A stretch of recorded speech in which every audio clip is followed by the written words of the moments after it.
अगर आप पशु प्रेमी हैं, यदि आप सालों से पशुओं से प्रेम करते हैं, आप अपने खर्च से उनका इलाज देखभाल करते हैं, तो सावधान, आप पर बिना जांच के एफआईआर दर्ज हो सकती है। ऐसा ही मामला मध्य प्रदेश के रतलाम में देखने को मिला, जहां एक 66 वर्षीय आशा गुप्ता और उनके अन्य साथियों पर दोबत्ती थाने पर नगर निगम रतलाम की ओर से एफआईआर दर्ज की गई है।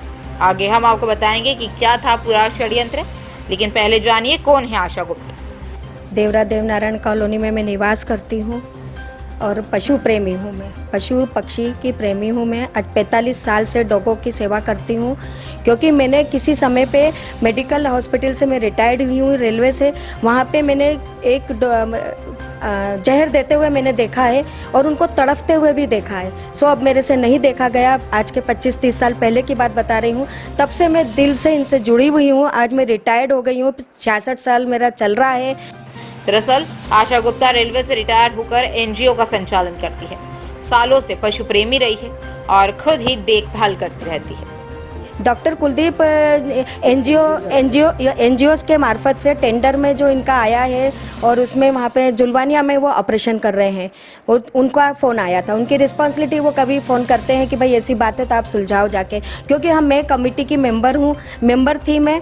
और मॉनिटरिंग कमेटी जो बनती है एबीसी प्रोग्राम होने के पहले, वो मॉनिटरिंग कमेटी भी मैंने बनवाई मेनका गांधी मैडम के हाथ जोड़ के कि यहाँ पे एबीसी का प्रोग्राम शुरू हो रहा है रतलाम में पहली बार। यहाँ पे लोगों को कुछ भी पता नहीं है जब ये काम चालू करा है तो इसलिए मैंने उनसे फ़ोन करवा करके मैंने मॉनिटरिंग कमेटी बनवाई, जिसमें मैं और वेद प्रकाश सिंह जो है वो हम अध्यक्ष थे। शिल्पा जोशी, अपरा खंडेलवाल और प्रकाश जी जैन, अमृत जैन जी, ये भी थे, हमारे साथी थे। सब अच्छे से चल रहा था। उस दिन भी जो धामा हुआ वो पब्लिक ने, वहाँ के रहवासियों ने करा, हमने नहीं करा। हम लोगों ने बिल्कुल, हम लोग निर्दोष हैं। लेकिन उसके बावजूद भी बच्चे नहीं निकालने दिए। अब गेट किसने खोला ये भी मुझे नहीं मालूम, बच्चे किसने निकाले वो भी मुझे नहीं मालूम। मैंने फिर मेनका गांधी की बहन है अंबिका शुक्ला मैडम, उनसे इतने लोगों को मैं नहीं झेल सकती थी, एज के अनुसार मैं इतना नहीं बोल पा रही थी। तो मैंने उनको फ़ोन करके, मैंने टीआई साहब को भी हम लोगों ने ही बुलवाया, स्वास्थ्य प्रभारी सिंह साहब आए, किरण चौहान साहब आए, और इन लोगों ने सबने पब्लिक से वार्तालाप कर रहे हैं, पर किसी की हिम्मत नहीं थी कि वो गाड़ी निकलवा दे। और जब मैंने टीआई साहब को बोला कि सर आप ये मैडम से बात कर लीजिए दिल्ली, तो बोले मैं किसी से बात नहीं करूँगा। और उन्होंने बात करने से इनकार कर दिया। सिर्फ मैं तो फ़ोन पे ही बात कर रही थी। हाँ, और फिर अभी दोष तो मेरे को आरोपी बना दिया, लेकिन आरोप सिद्ध तो हुआ नहीं है और मुझे कमेटी से निकाल दिया। ये कौन सा नियम है भाई? जेल में रह के तो लोग चुनाव लड़ते हैं, उनको टिकट मिलता है। मैं झूठी, हमारे पर एफआईआर दर्ज कर दी हमारे ऊपर। ये कोई आचार्य है, सत्य प्रकाश जी आचार्य, जो कि वहाँ मौजूद भी नहीं थे। ये नगर निगम के ही थे और उनको जुलवानिया का उनको वो दे रखा था, उन्होंने चार्ज दे रखा था। अभी फिलहाल अभी जायसवाल साहब है, पर उस वक्त ये सत्य प्रकाश जी आचार्य थे। और कौन सी तारीख की बात है? ये 2 तारीख की बात है और 3 तारीख को इन्होंने एफआईआर दर्ज करी है हमारे नाम की। हम लोगों ने जब एफआईआर दर्ज कराने की बात करी तो हमको इग्नोर करा, हमारी एफआईआर दर्ज भी नहीं करी और हमारी कोई सुनवाई भी नहीं हुई है। मैं बहुत मेंटली डिस्टर्ब हूँ, क्योंकि मैंने कभी ये सोचा भी नहीं था कि मेरे साथ में ये घटना घटेगी। ये जीव संतुलन संस्था जयपुर की है। उसके लिए नियम क्या जरूरी है? उसके लिए नियम ये जरूरी है कि इनको एबीसी प्रोग्राम चालू करने के पहले इनको एबीसी के लिए एनिमल वेलफेयर बोर्ड से इनको परमिशन लेना चाहिए, और परमिशन लेने के बाद ही ये एनजीओ का इनको मिलता है। लेकिन अब ये पता नहीं इनको एनजीओ को इनको परमिशन मिली है कि नहीं मिली है, ये मुझे कुछ भी नहीं मालूम है। अगर नहीं मिली है तब भी ये लोगों ने टेंडर पास इनका हुआ है और ये कर रहे हैं, तो ये मुझे नहीं पता। आपको बता दें कि मध्य प्रदेश शासन ने कुत्तों को कोई प्रताड़ित ना करे, पकड़कर जंगलों में ना छोड़ना पड़े, कुत्ते किसी को हानि ना पहुंचाए, उनकी बढ़ती जनसंख्या की रोकथाम के लिए इन दिनों रतलाम में एबीसी कार्यक्रम के तहत कुत्तों की नसबंदी की जा रही है और इसके लिए सरकारें भी अच्छा कदम उठा रही हैं। रतलाम में इन दिनों एबीसी कार्यक्रम चलाया जा रहा है, जिसका टेंडर एक एनजीओ को दिया गया है और एनजीओ अपना सही काम कर रहा है या नहीं, इसकी देखभाल के लिए एक मॉनिटरिंग कमेटी बनाई जाती है, जिसमें खुद अध्यक्ष नगर निगम आयुक्त होते हैं, बाकी दूसरे सदस्य होते हैं, ताकि नज़र रखी जा सके कि पकड़े गए जानवरों को सही से रखा जा रहा है, उनकी साफ़ सफाई और उनको जहां से लाया जा रहा है वहीं पर छोड़ा जा रहा है कि नहीं। ये सारा काम कमेटी की देखरेख में होना अनिवार्य होता है। ऐसे में चलाए जा रहे अभियान के बीच में ही कमेटी भंग कर दी गई। आखिर एक एनजीओ के कहने पर अपनी ही कमेटी के सदस्यों पर एफआईआर दर्ज क्यों करवा दी गई? यह एक गंभीर मामले के साथ साथ जांच का विषय भी है, जबकि इस कमेटी में शहर की प्रतिष्ठित महिलाएं शामिल हैं। ऐसा क्या हुआ जिसकी जांच के बगैर आनन फानन में आरोप सिद्ध होने से पहले कमेटी को खत्म कर दिया गया? इसकी जांच होना चाहिए।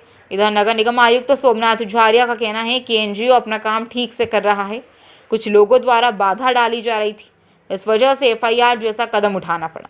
मामले की बारीकी से जांच होने पर ही सत्य सामने आएगा। रतलाम शहर में आवारा कुत्तों की नसबंदी, उनका वैक्सीनेशन जो है एंटी रेबीज का वैक्सीनेशन होता है, और इसके बाद जो है उनको पूरा ट्रीटमेंट करने के बाद जो कुत्ते जहाँ से उठाए जाते हैं उनको वहीं जो है छोड़ने के संबंध में ये कुछ हमने 6 महीने पहले टेंडर किया था, और इसके बाद वर्क ऑर्डर होने के बाद ये लगभग 3000 कुत्तों की नसबंदी वर्तमान समय तक हो चुकी है।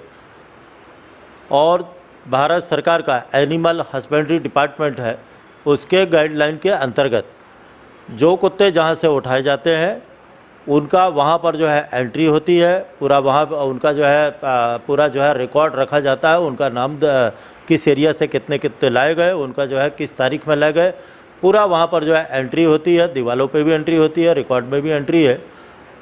और इनका ऑपरेशन करने के बाद, स्टरलाइजेशन के बाद उन कुत्तों को वहीं पर पहले 3 दिन रखा जाता, उपचार किया जाता एंटी रेबीज का इंजेक्शन के बाद। फिर जो कुत्ते जहाँ से उठाए जाते हैं उनको वहीं पर छोड़ दिया जाता है। कुत्तों के एकदम सही देखरेख हो रही है।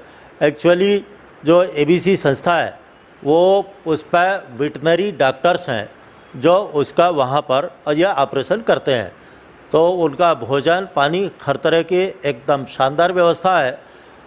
और कलेक्टर साहब की तरफ से इस पर डिप्टी डायरेक्टर वेटनरी को इसका नोडल ऑफिसर नियुक्त कर रखा है, जो समय समय पर वो जाते हैं। और मैं आप लोगों को बता देना चाहूँ कि 2 दिन पहले माननीय कलेक्टर महोदय, एसपी महोदय ने दोनों ने ही जाकर के उसका निरीक्षण किया था। और रतलाम शहर में इसका जो सेंटर है, मध्य प्रदेश का सबसे शानदार सेंटर है, जहाँ की टॉप का ऑपरेशन थिएटर बना है, उनको रखने की व्यवस्था, हर तरह की साफ़ सफाई और हर तरह की व्यवस्था है, सीसीटीवी कैमरे से भी लैस है। तो ये काम निरंतर चल रहा है। इन कामों में अड़ंगे डाले थे, वहाँ पर कुत्ते पकड़ने के बाद जिनके द्वारा इस तरह का जो है जबरन उनको जो है छुड़वा करके गाड़ी से बाहर कर दिया गया था, तो ऐसे लोगों के खिलाफ़ जो 3 यहाँ की महिलाएं हैं उनके खिलाफ़ एफआईआर दर्ज कराई गई थी, और वो अब मैटर कोर्ट में है। अब हमने अब कमेटी से उनको बाहर कर दिया, हटा दिया है। आरोप सिद्ध होना नहीं होना ये कोर्ट का मैटर है। आरोप मुक्त हो जाएंगे तो वैसे फ्री हो जाएंगे कोर्ट से। वापिस अभी किसी को नहीं रखा गया है। 10 लोगों की कमेटी थी जिसमें से जो 3 मेंबर हैं अब वो कम हो गए हैं, और वैसे भी जो है मिनिमम 5 मेंबर्स से कमेटी गठन के निर्देश थे, वह हमने जो 3 को कम किया है, तो इसमें से अभी भी 7 मेंबर्स हमारी कमेटी में है। और वैसे भी जो है जिस कमेटी ने किया था वो गलत किया था। जब पूरे शहर में आवारा कुत्तों का आतंक हो करके और 8-10 सालों के अंदर जो है डॉग बाइट्स की हज़ारों घटनाएं हो चुकी। सीएम हेल्पलाइन में इंदौर के बाद सबसे ज़्यादा अगर डॉग बाइट्स की कंप्लेंट है तो वो है रतलाम शहर, जबकि छोटा सा शहर है। और इसके बावजूद इस तरह के काम में अड़ंगा डालना ये तो अपने आप में अमानवीयता है, क्योंकि इस पर जो है वहाँ पर जो है कुछ महीने पहले जो है कुत्ते काटने से लोग तो घायल हुए ही, एक डेथ की भी खबर आई थी, आप लोगों को पता है। तो इस तरह से जो है ये जो सरकारी काम में बाधा डाला गया था, इसलिए इनके खिलाफ एफआईआर दर्ज कराई गई थी। और आप लोगों ने कहा कि आरोप मुक्त हुए, आरोप मुक्त होने का सवाल ही नहीं उठता है, क्योंकि रिकॉर्डेड प्रूफ है कि वहाँ पर जो है जो टीम गई थी कुत्ते भरने के लिए, आवारा कुत्ते भरने के लिए, इनके द्वारा उसका जो है गेट खोल करके इनको कुत्ते खाली करवाए गए थे। तो आरोप तो प्रमाणित है, निराधार होने का भी सवाल नहीं उठता है। Bureau report Ratlam.